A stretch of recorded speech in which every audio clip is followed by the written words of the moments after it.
Hey guys, this is going to be my review on the LG G4. Now the G4 was the flagship of LG for 2015, so there's no surprise that even in today's market, even though it's technically outdated by tech specs, it is still a very capable device in 2016. Now the phone is very nice, and as you guys can see, it has a unique design. It has curved back, so it's pretty nice feeling in the hand, and it's pretty lightweight despite its large size. Bottom we just have a 3.5mm headphone jack and a micro USB that supports quick charge, so that's very nice. Sides are all kept clean, that's traditional for LG. And as you guys can see, everything is on the back: the camera, the laser autofocus, speaker, and pretty much, laser autofocus. And there's really nothing on top besides the IR blaster. Yes, this phone does have an IR blaster. How nice is that? You also have a microphone. In the front, all we have is the 5-megapixel camera, LED notification, earpiece, and the giant 5.5-inch IPS quantum display, which is very nice, especially outdoors. As you guys can see here, it looks very nice, crisp, and vivid. It is a quantum display, so you're gonna get, like I said, very nice true to life colors, while some saturation in some areas. You get the nice poppiness.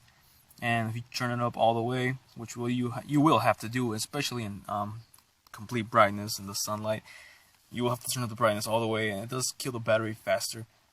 But the battery is actually very nice, lasts very well. Now, as you guys can see, the phone is very snappy and responsive thanks to the Snapdragon 808 hexa-core processor paired with 3 gigs of RAM. You're pretty much going to get top-of-the-line performance. It's not the best on benchmarks, but for everyday usage, it's going to be just fine. You can multitask like a beast. It does have dual windows, so that's very nice. And LG's UI is very customizable. You can customize the font, the size of the letters for the operating system. You can change the themes, rearrange icons, so that's very nice. It does have double tap to wake, so that's always a nice feature for LG, as many people have gotten accustomed to. You also have the knock code, which lets you set your own custom knock code, so you can just knock on the screen, different spots, and it unlocks the phone only to that specific knock, so that's very nice. You have the quick toggle shortcuts, like I said, swipe to unlock, face to unlock, so it's pretty much a very nice and customizable device.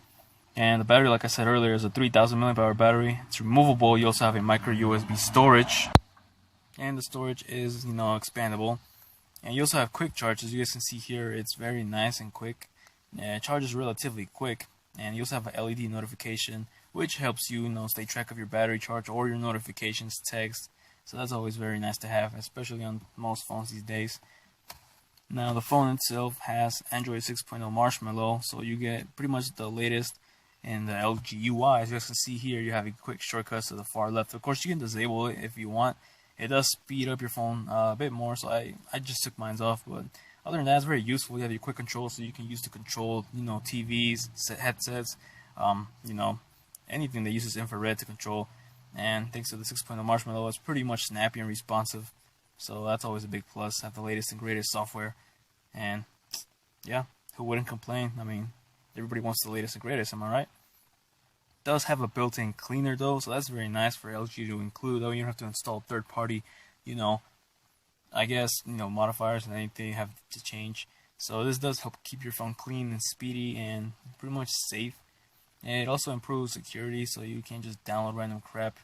Now the phone has 32 gigs of internal storage, but it is expandable via micro SD card. So that's always very nice. Most phones don't have that. Well, they do, but they don't have the removable battery, so it's kind of a win for LG at this point in time. Now, it does get significant drainage. It doesn't last as well, but of course you can always swap out the battery. And like I said earlier, it's very customizable. You can pretty much customize anything, even the buttons, the on-touch buttons, the color, the everything.